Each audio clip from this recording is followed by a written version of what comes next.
Well, hello there. It is time for something completely different. It's time for Harry Potter and the Philosopher's Stone, or the Sorcerer's Stone, 1m1 The Prologue.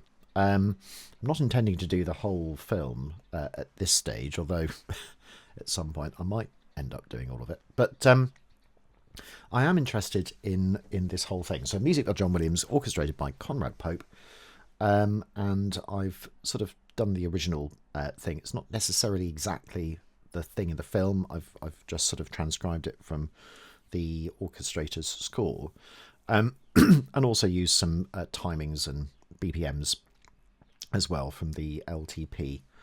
Yeah, it's really, really interesting, and it's taken me a very, very long time to do because, of course, there is that point in it which it just goes absolutely like here. As you can see, there's a load of very interesting subsets and all sorts of different things going on. So we need to kind of piece that together, dissect it piecemeal. And this is not a sort of reading. So, I mean, it's kind of little point in sort of putting the film with it just because Brad Frey has already done that. And so if you want a contextual analysis in terms of, exactly what's going on in the picture, then, have a look at his fantastic film score analysis. Mine's a little bit different because I'm sort of really concentrating on all the notes rather than exactly what's being seen on screen at the same time, because that's something that we can do later on.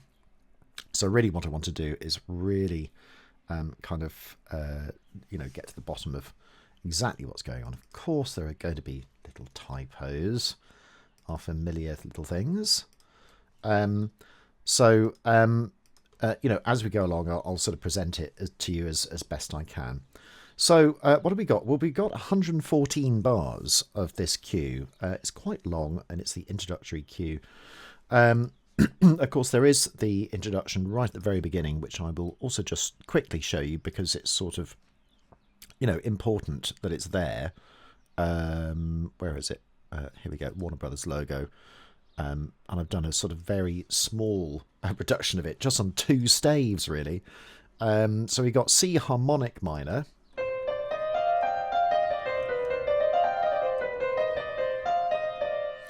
which then introduces the theme.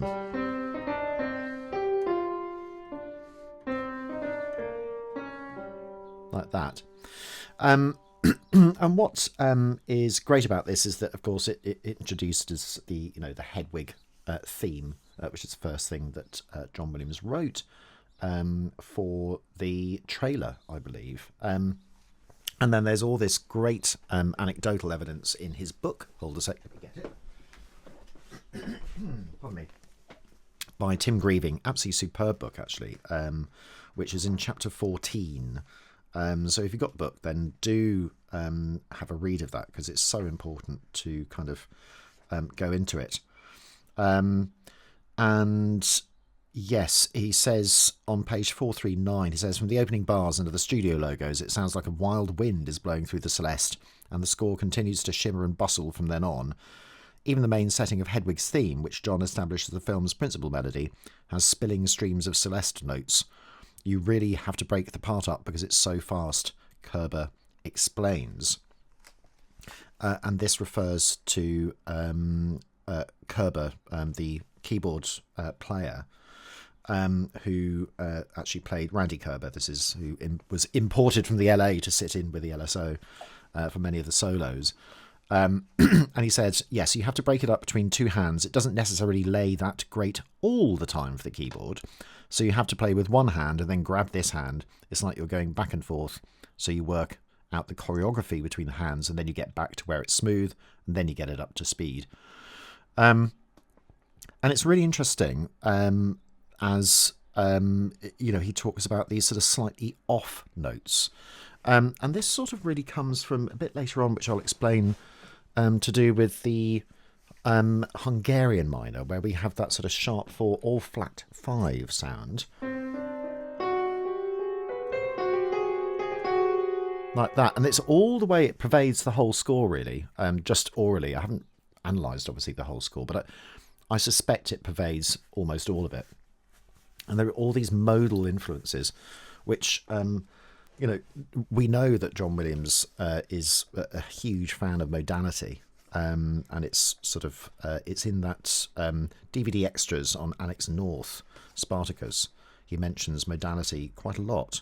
And I think there's one bit where he sort of talks about modality, just that, he's interested in it. And so it's then not surprising that we get these sort of, complex, sometimes, jazz modes, but also synthetic modes. Limited transposition modes, that sort of thing, including the third mode, a limited transposition, or the nonatonic mode. 912 is the pitch class set for that, which can sometimes appear as well in these. Usually it's octatonic, Hungarian minor, and hexatonic. And as we're about to see, hexatonic is definitely there, as well as Hungarian minor in Harry Potter.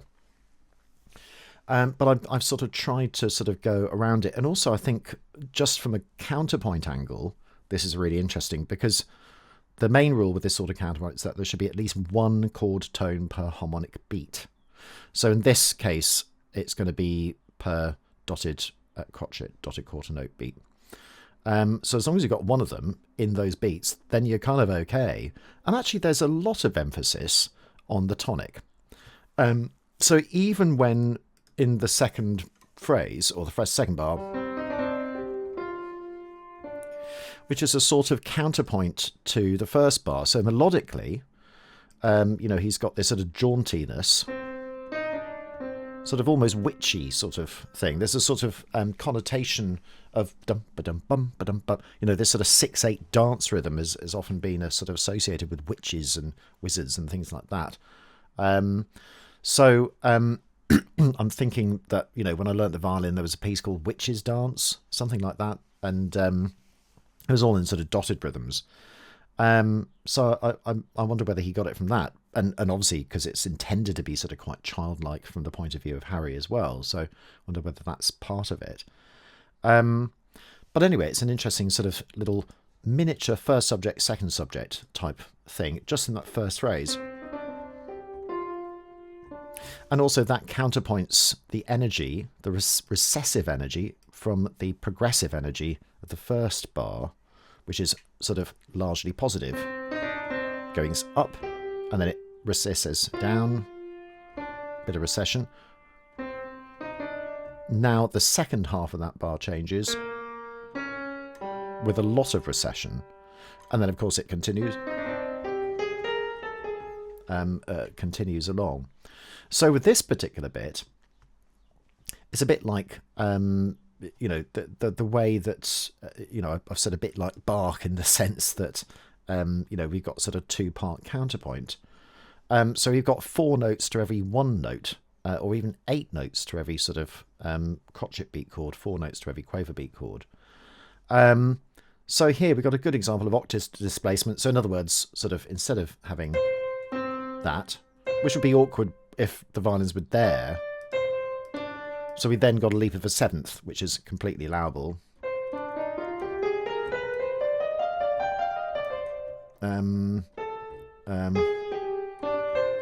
So it's sometimes little gapping,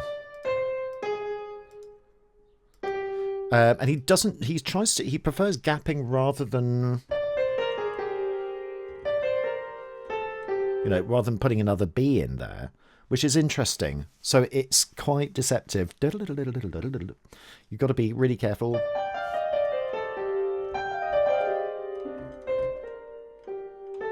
Like that. Really complicated. I haven't worked out what the fingering would be for the Celeste part, or even the violins. I'd be really interested to see the bowing from the live to picture version. And then when it sort of slightly changes, you know, the underlying harmony,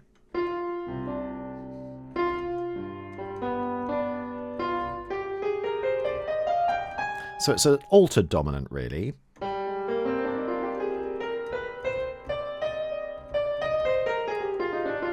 A good example of the gapping that I've just sort of been mentioning.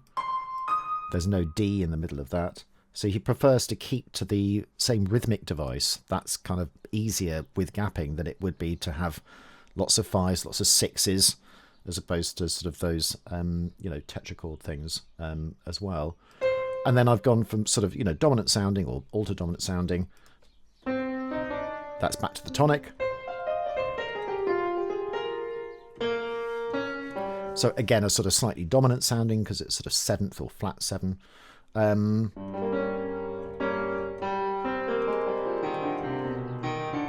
then a sort of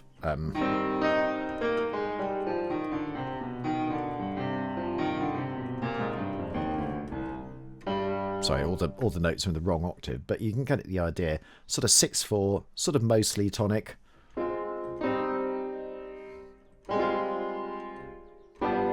And it ends on a dominant sounding thing. So yeah, that's sort of where all of this comes from. So we've got scale devices with little bits of you know,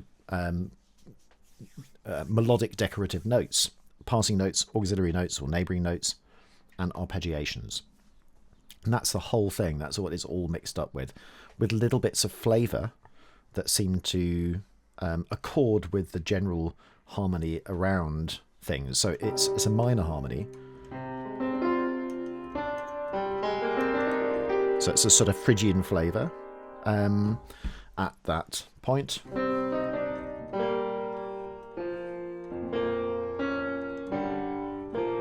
Sort of minor 7 chord or minor sort of leading note chord as well. And we'll move on. So that's the logo. And then we're into the prologue. Yes. So here I've said it's Hungarian minor. And I've also done little other things as well, because there are 2 possible sets or modes that this could be part of. So obviously the altered notes are those chromatic notes, sort of chromatic neighbouring notes or chromatic aux notes around the G with a pedal C. But Hungarian minor would do this, like that. In other words, that's the normal sort of harmonic minor. Hungarian minor just sharpens that 4th note.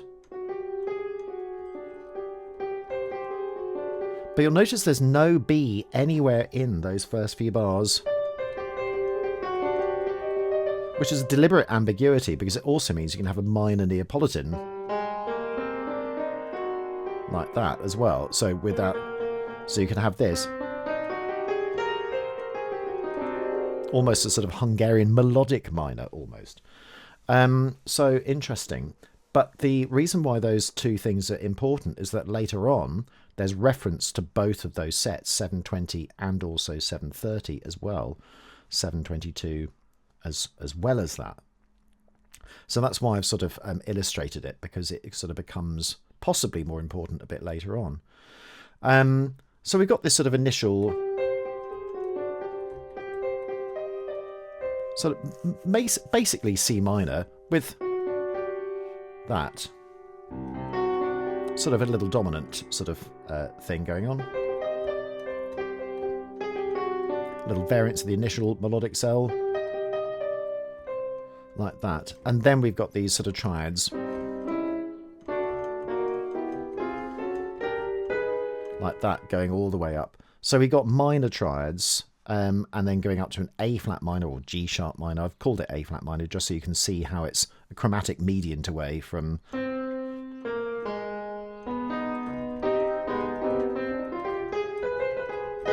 like that as well.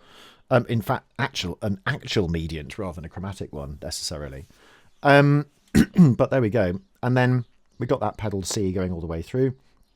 The phrase bar 9, bar 10, bar 11, bar 12 is A, B, A, C. And then we've got another phrase, which is A, B, A, D, just to distinguish this bar from that bar. But basically, everything else is exactly the same. So that one is exactly the same as this one. Okay, it's an octave lower, but, you know, melodically it's the same. That's exactly the same as that. Again, that's exactly the same as that one. And then we've got the change over here where it goes A flat, D minor, C. So we've got this sort of like that as well, sort of 2-1 cadence. Yeah, not quite a tritone, quite a tritone thing, but a sort of supertonic to tonic cadence. And then we've got this sort of, again, which is a slight variation of the initial melody, which is interesting how it's sort of written out 3/4 and then a 2/4, a couple of 2/4 bars, all in C harmonic minor. Then we've got an interesting array of chords here, all minor major seventh chords. So that's a particular type of chord that he uses all the time. It's set 419 for those of you who sort of follow the pitch class set stuff. It's an extremely common chord which he uses very, very frequently indeed in all of his work. So we got G sharp minor but with a major seventh. So like that. So if we put them all together like that, like that. That's how it sounds, and the way it's written here in the filigree is that they're just little transpositions going up like that as well, which itself is an F minor sort of major seventh as well. So it's interesting how it sort of, they all combine. There's a lot of symmetry in what's going on in that. I think I meant to put that there somewhere. Anyway, and I'll come on to the orchestration a little bit later on because it's so complicated. There's so much going on, and yeah, it's just difficult to kind of really follow on this. But anyway, we've then got hexatonic chords at that point. So we've got this little bit of sort of filigree going on. Where is it? 18, 17. Let's try and actually, let me see if I can just, it's not going to be the same thing, but I've got the full score here. So I'll just focus on these little strings just so you can hear the harmony.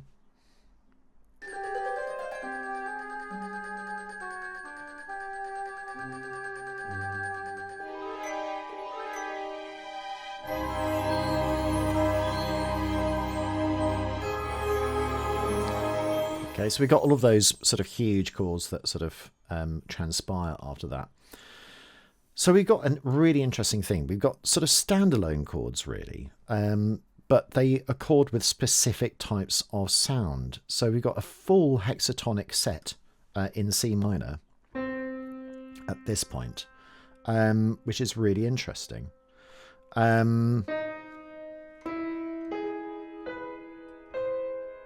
Like that, which is interesting. So yeah, we've got sort of C going on. We've got, so often he sort of divides them into sort of like that. So we've got all of those notes: 1, 2, 3, 4, 5, 6. I'm just doing that as an octave. But we've got that sort of full hexatonic set at that point. Obviously, different sort of ways it's voiced. We've then got a bitonal chord, basically G sharp and A minor at the same time, but over a D pedal. So if you can imagine, often he kind of puts that in second version, so like that sort of idea.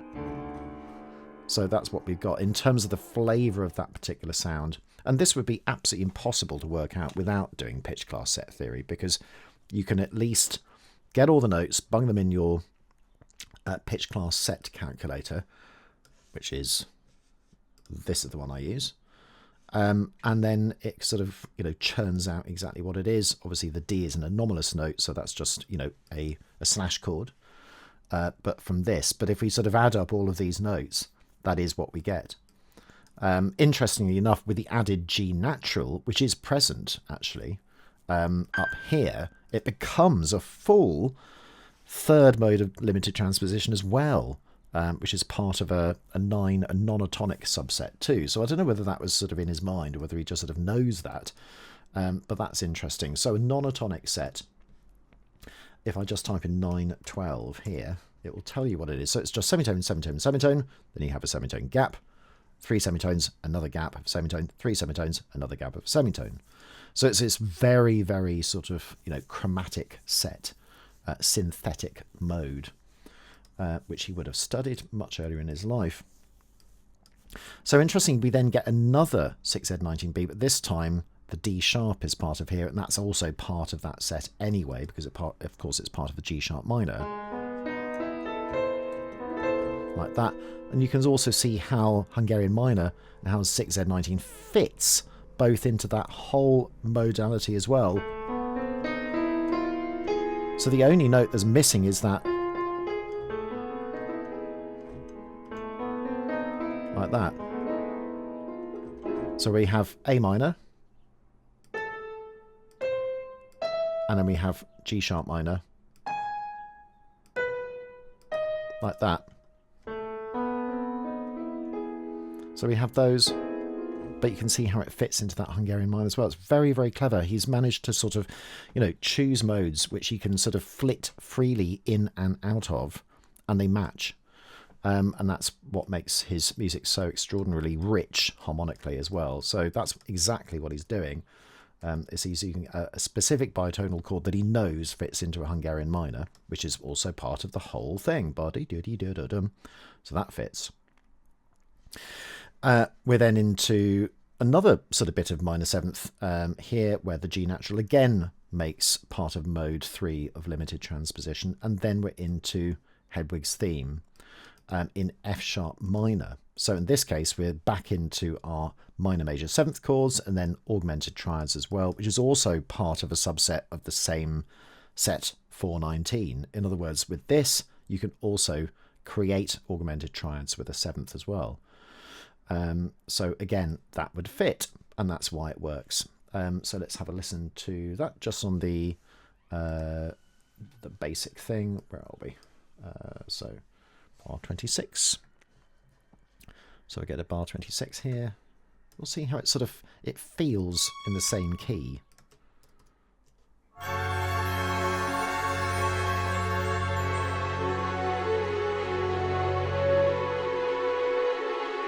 Yeah. There we go. And that's why. It's because it's part of the same sort of harmonic sphere, let's call it. So we just got to that. So in F sharp harmonic minor at this point, and it's a good classic example of how to introduce the next idea in the existing one. And I'm talking about the cello. Look at that little cello, boom, ba-da-da-da-da-da-dum. Those little runs. Those cello runs go all the way through until they become a glissando right at the end. And this is the thing that Brad Frey in his excellent analysis sort of, speculates on, is this all designed? Is there a specific sort of purpose to everything that's going on? And the answer is yes and no. So there are some things which are going on which are part of it. This is clearly C sharp harmonic minor. Okay, it just misses out the B sharp, but essentially it's the same thing. Like that, it just reorders notes 6 and 5. But essentially that C natural is B sharp, and that's just the second note of the scale here. So that's set 732, it's just a normal harmonic minor scale. What's really interesting is that we've also got the top melody notes are also set 730. Now if you remember, right at the very, very beginning, I mentioned that this piece here is part of two possible cells. The first one we've seen already, Hungarian Minor, because it's part of the Harry Potter thing, but it's also part of, if that B was a B flat, it's still modal, still part of the same sort of thing, it's just one note's changed, but that becomes set 730. And what I noticed, which was really interesting, is that the top notes of all this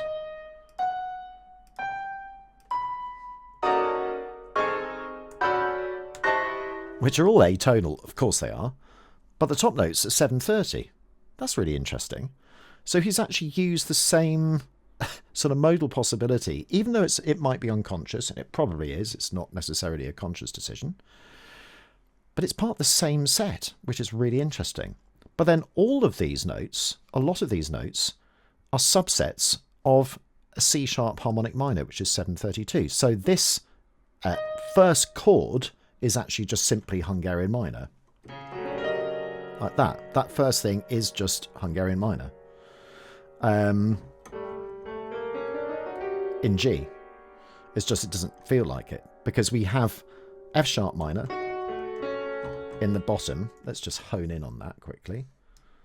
So I'm doing a G harmonic minor, but those notes are present, and then we can see G minor clearly here, G, B flat, D, and then we've got that E flat, which is that flat 6. But that is that whole thing, so it's just voiced like that. And similar voicing technique. So if you just take your, imagine you're playing the piano, and you kind of then spread your hands on these notes, they're very similar.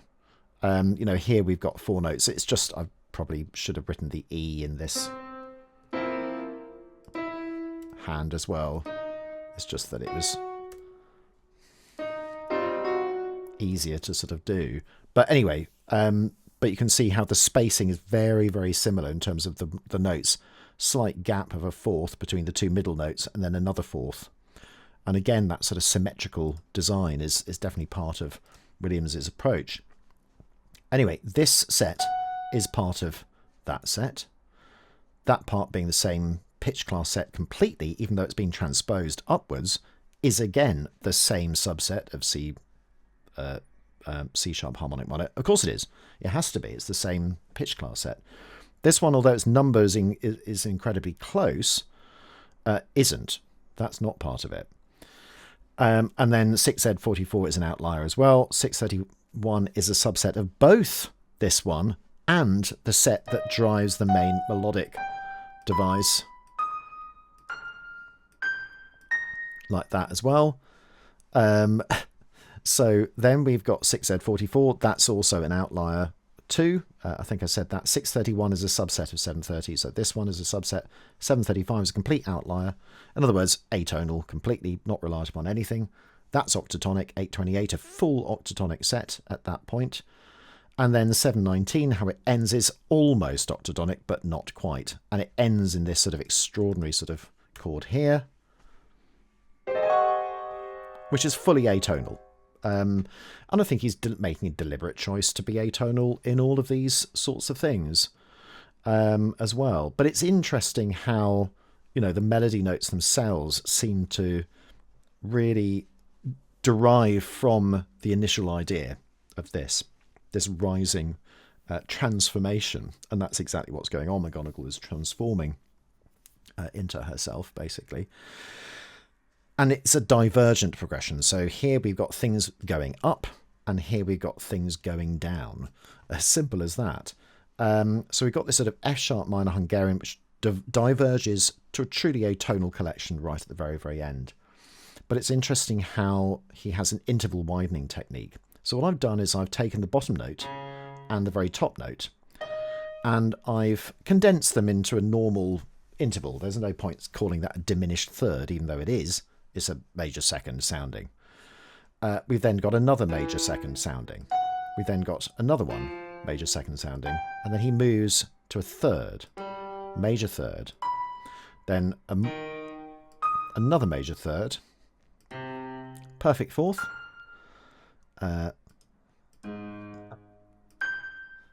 diminished fifth, so another perfect fourth as well, diminished fifth, diminished fifth, diminished fifth, right at the very end, that F sharp there as well. Yeah, it's sort of really extraordinary. I think actually it was that one was the diminished fifth, basically, augmented fourth, and then we're into sort of, I think it's diminished sixths at that point. Yeah, sort of really interesting. In fact, it is a diminished sixth. So we've got an interval widening technique which he's using as well. So I think that's definitely a design. Why otherwise would it be so clear? Major second, major second, major second, major third, perfect fourth, dim five, dim five, dim five. Couldn't be anything otherwise than devised. So there's a certain element of conscious decision to have something which is recognizable and to have some sort of point of stability, but also that leads to a point of complete instability and a complete atonalism. Hence the transformation from, let's say, concordance or consonance to true dissonance, which is interesting because that's the opposite of what she's turning into. Maybe McGonagall's true form is, which one is it? He's having a little game with us, which I like very much indeed. He's having a sort of little tongue-in-cheek moment as a composer. So after that divergent progression, we're then into an all-interval tetrachord at this point, force Z29, but basically it's just a big dyad.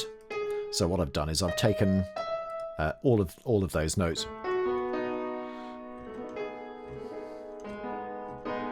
like that.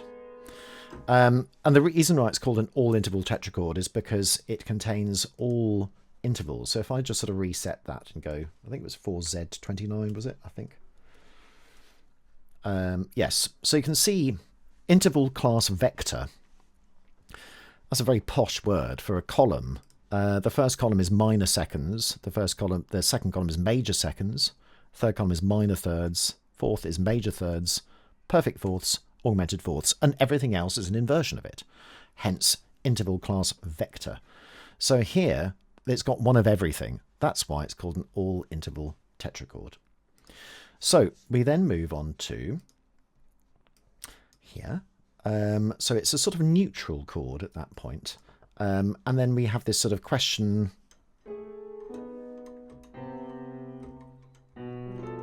like that, a sort of reply at that point, which is a sort of B7 flat 5 or a French sixths form of altered dominant chord at this point.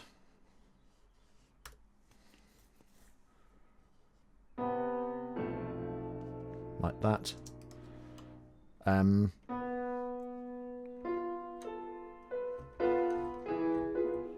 Like that. So I'll go on to augmented sixths later because he does use them quite a lot. At that point. And essentially, a French sixth is a form of augmented chord, so sharp 6 3, but sharp 6 sharp 4 3, and that kind of leads on to going outwards to a resolution.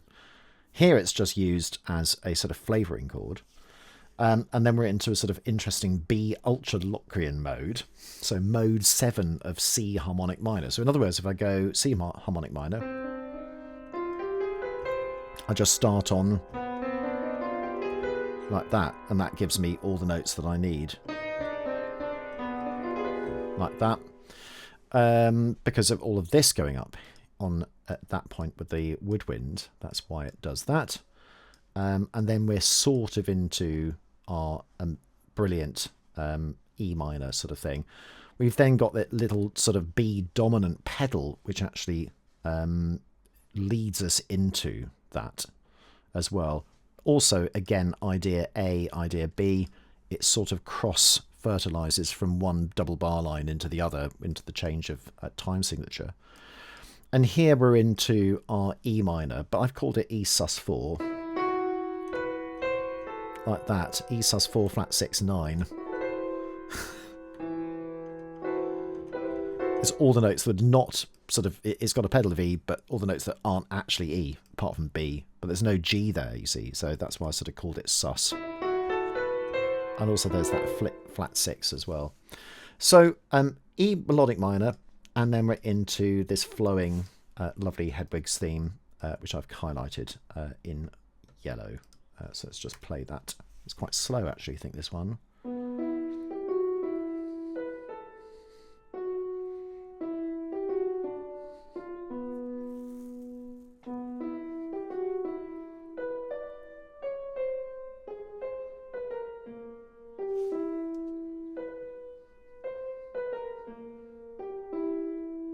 There we go. I'm just going to put that on a different thing, because otherwise it's sort of... Ooh.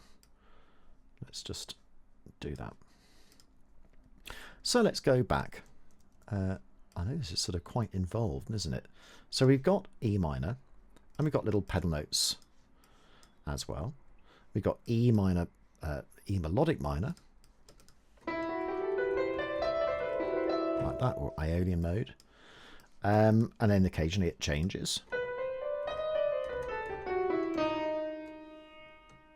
Like that, to give us a sort of flavour of sort of, you know, dominant. And then we're into that. So it's interesting, isn't it? Because I think most composers would have started their counterpoint with a G there. Because that's what we're sort of often told to do. So here it's more of a sort of... almost like an appoggiatura, really. And the reason I say that is because there's a leap going from the D sharp to the A, not... it's not an accented passing note because there's nothing to pass from. Although you could argue that that is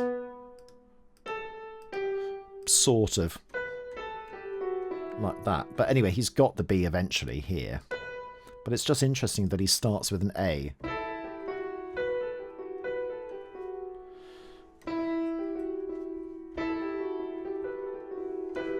It's just really interesting counterpoint choice of having an A there.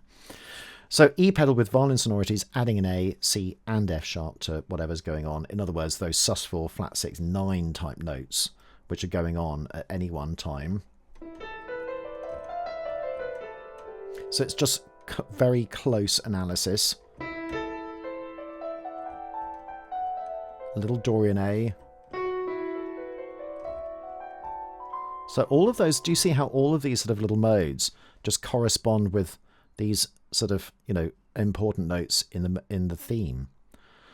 It's just really, really clever, extremely clever. Bom, bom, bom, bom, bom, bom. And then the first proper arpeggiation, literally.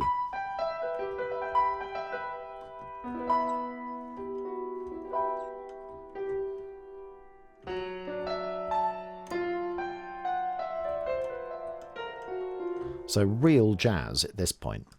So isn't this extraordinary?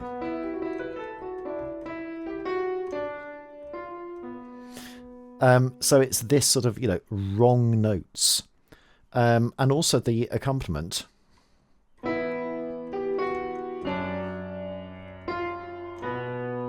So it's another altered dominant, basically. At this point, in fact, it's almost a true dominant, but the fact is altered. We've got that. Those sort of wrong notes. So it's interesting here. I've called that a 3-3 the bass because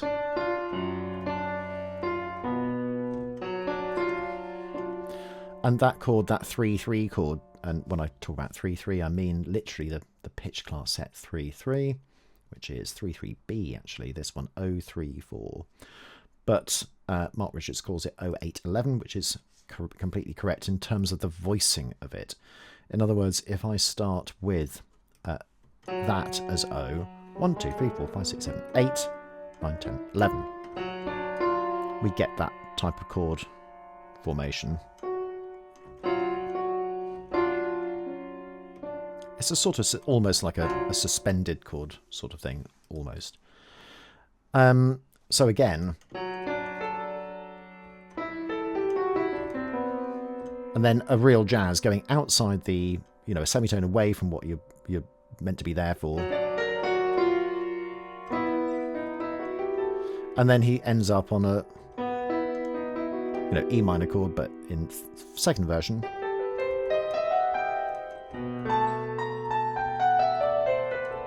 So again, a sort of jazz.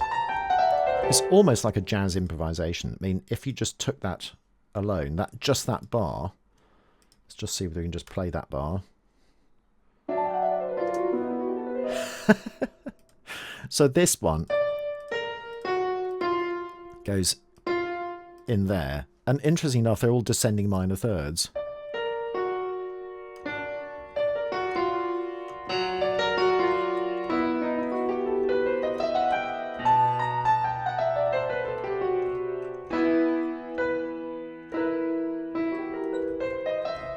So back to Hungarian Minor.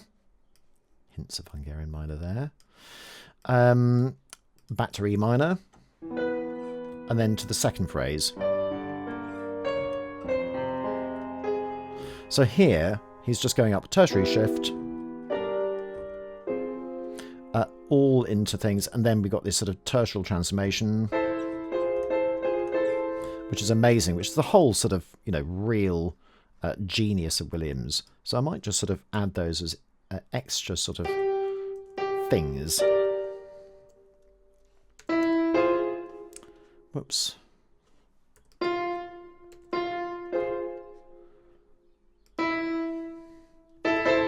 Just so you can see kind of what's going on.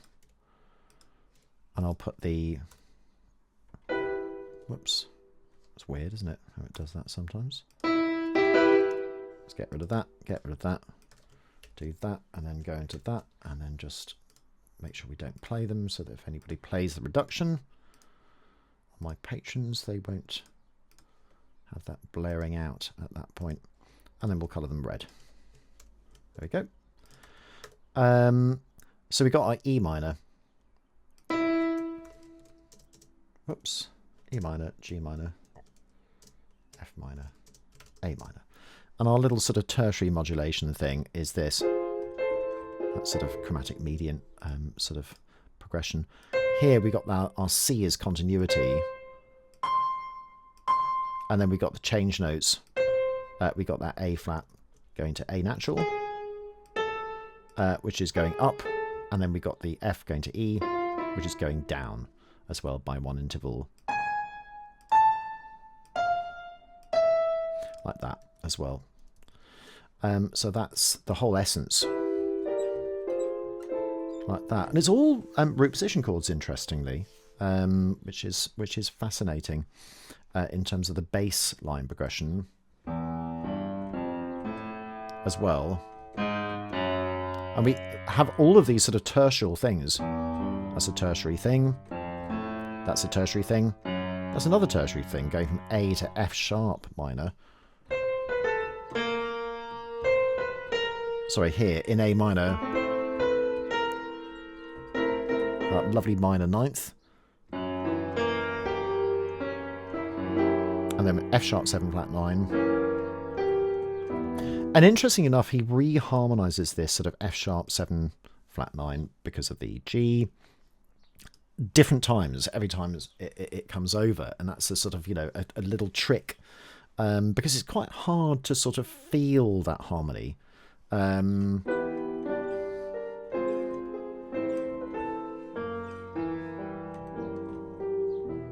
Like that. It's quite difficult to sometimes really pitch that harmony if you're trying to sing it. So that is that whole phrase. Now melodically as well, it's brilliantly symmetrical. Dum ba bum bum bum bum bum. So again, that little B or reply recessional bit to the progression of that. Here, same as that bar, slightly different.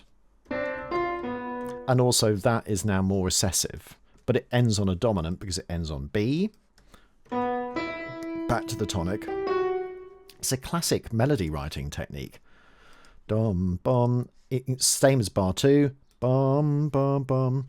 Now it's different because he's using that rhythm and also sequence. And it's also chromatic. So it's all of these sort of chromatic little bits as well. And then keeps the A sharp going because that's part of the third of F sharp.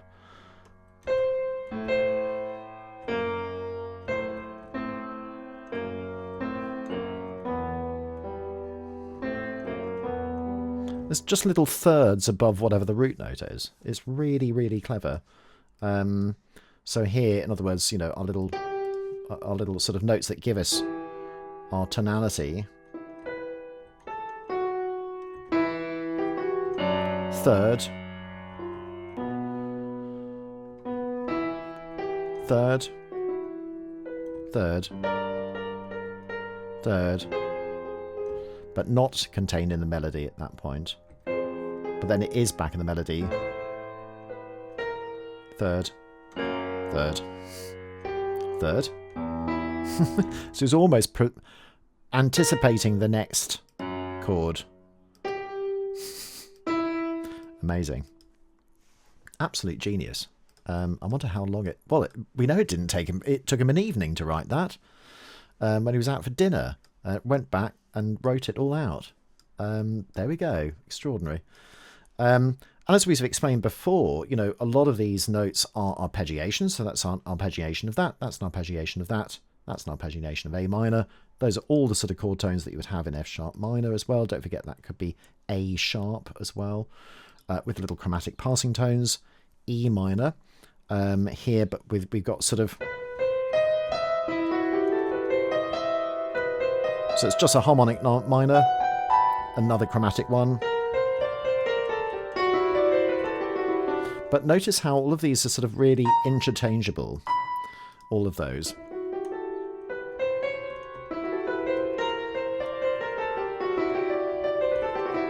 Sort of by whim, really. You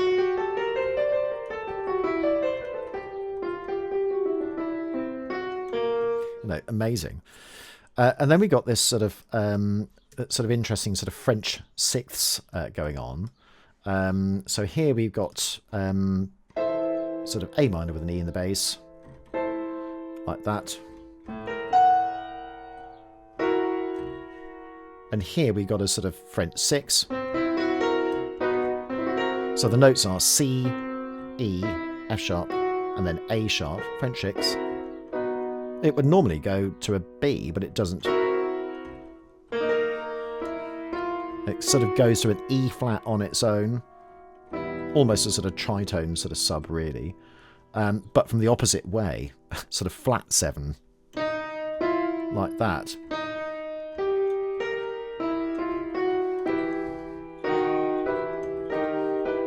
Like that. But even there, we've still got our sort of sharp 4 or flat 5 Hungarian minor. That's hence the reason why they're B flats or A sharps. It's just an altered dominant of going like that, basically. But it's still actually an arpeggiation of E, not of B, because of this. So instead of B, that's its substitute for B. There we go. And then the B occurs. In other words, he's using notes that substitute for other function. In this case, a sort of a fifth function, but has that because it's Hungarian minor. Like that. Then we have something else. I think I made a slight error there. So let me just double check on bar 66. I knew you would like that when I said the word 66. So I think I've already got that open. somewhere. Let's have a quick look. Something going on the horns. Let me just check that one. Boom. I think it's because I did something silly. Yeah, it should just be that. I think it's just I was in edit mode. My usual mistake. So, ends up on E minor. That's then used as a little pivot to go to E minor. And then, like that. C sharp 7 to B7. They're all in third inversion though.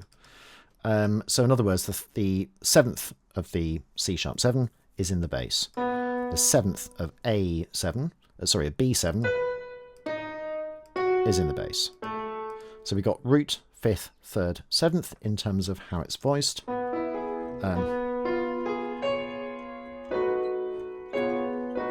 Very sort of blues, sort of Gershwin thing to do.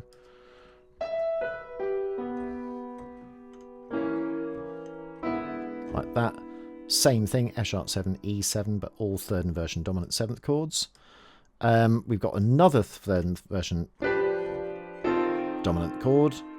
And then we've got a German 6th. So it sounds a bit like a dominant 7th, which it kind of was. But the resolution goes outwards. So a German 6th here, which is sharp 6, flat 5, 3. Like that. As it's opposed to sharp 4 or 4. If it was a French 6, it would have a B in it, which it doesn't. It has a C in it. So it doesn't behave like a regular dominant chord. It behaves by going outwards to its resolutions, and you can kind of tell because that goes a semitone up and that goes a semitone down. So the normal resolution of a German 6 in this exact notes would go to E major, but of course it just goes to E minor. So the German 6 actually acts as a true dominant into E, and in fact it's just, I suppose you could call it a tritone substitution. Like that. A different type of tritone. So in other words, it could be a B.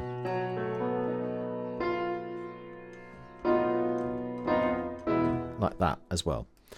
So it's just a funky form of tritone sub at that point. So all of that, or tritone sub. It's the difference between classical rubbish and jazz, isn't it?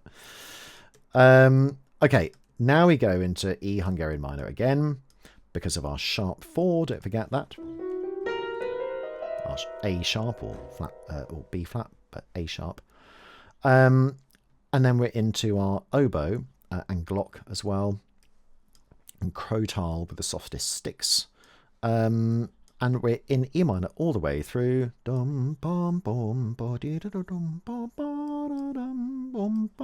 So this is where it changes. So do you remember? So it should go to A minor, but in this case, like there is this really poignant thing where he leaves the 6, almost like a sort of almost like a 6/5 sort of suspension, but it's within the same, it's sounding against the suspension, so that's why I call it E minor 6 at that point. But we still have our little F sharp 7 at this point. And then it still goes to the same F sharp 7. In this case, another third inversion chord. Like that. Another third inversion chord as well. So in fact we have a nice enharmonic modulation. The A sharp becomes the B flat there. Let's just do that nice little enharmonic modulation at that point, and that's our little pivot note. A sharp to B flat. Whoops, hello. To B flat. There we go. And then we have our little E at that point. and then more E minor 6.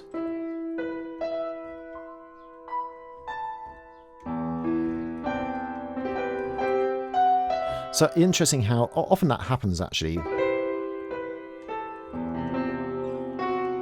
It becomes a C major chord, but with an E in the bass, but it sounds very similar to E minor 6 because, of course, it contains those notes, but there's no B in this chord at that point.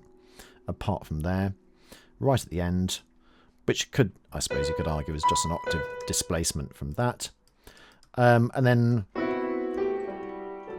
like that, and then we end up on a lovely sort of F half diminished chord, F sharp half diminished chord, and then those lovely sort of chromatic altered notes or chromatic neighbouring notes, and it's all E minor at that point as well. It's just E minor. Let's just call them chromatic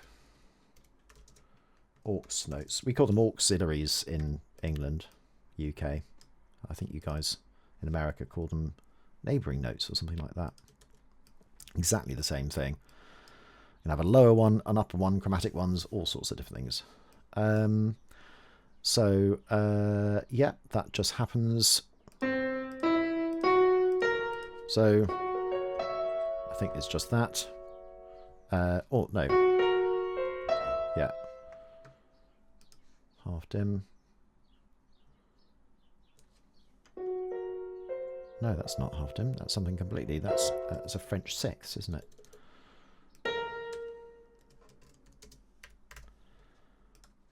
Yep. Yeah. A classic French 6, in fact. So, boom. Yeah, again, a very typical device by Williams is when it's sort of largely consonant, but he uses mild dissonances. And they're usually seconds or sevenths at this point. So here, that's our second. Then it goes to a consonant. Another one. Another seventh. It goes to a bare fifth at this point. And then we're into a B7. Like that. It just omits the fifth at that point. And then we have a semitonal shift. So it moves to a dominant seventh of like that. And then it sort of shifts upwards. To a B flat minor. Again, a sort of altered dominant, or you could even call it a tritone sub if you wanted to as well. So it goes into our B flat minor. And then we have another enharmonic or tertial shift going to F sharp minor, because B flat becomes A sharp, which is the third of F sharp as well. So we have that.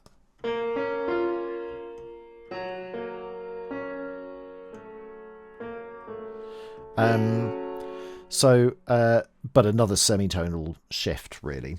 Why did I call it F sharp enharmonically? It's not really, is it? Because it has another semitonal shift. I was thinking that it was F sharp major, but it isn't, of course. It's F sharp minor. But I suppose the D flat is... Maybe that's what I meant, I think. The D flat becomes C sharp of F sharp minor, but it's a little bit vague. It's a bit misleading. I'm just going to call it semitone shift, really. Or a tertial shift, rather, because A sharp minor would go to F sharp minor. Anyway, F sharp minor, G sharp dim, F sharp minor, G sharp dim. That happens all the way through. 4 bars. And then suddenly all the instruments come in as well. And we're into A minor, another tertial shift. All of these are just sort of huge, sort of, multi-trills, basically, all on semitones. And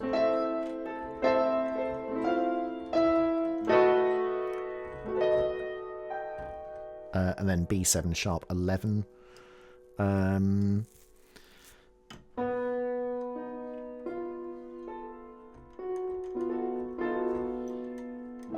And then F7 sharp 11.